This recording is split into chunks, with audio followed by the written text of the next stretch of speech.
Welcome to McPlum, simple solutions served daily. You start by making sure you have what's required: admin privileges or an invitation, your domain control, and billing ready. Once done, sign into the Google Workspace sign-up flow and choose Business or Enterprise based on features you need. Make sure to enter your organization name and contact email accurately. This sets primary admin credentials. Then add your domain and pick verification method.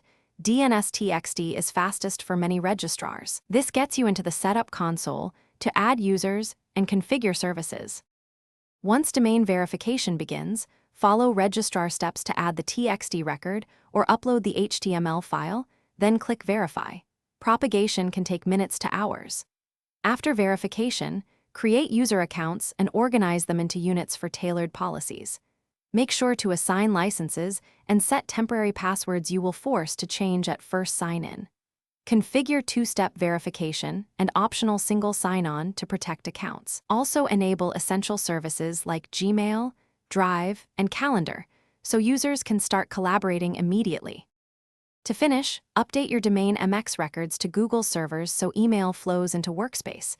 Replace old MX entries and keep TTLs low during the cutover.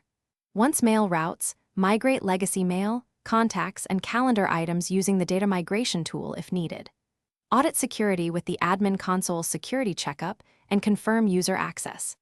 If something goes wrong, check DNS propagation, MX priority values, and the admin audit logs.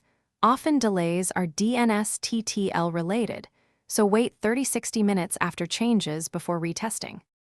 Thanks for watching. Stay juicy and subscribe.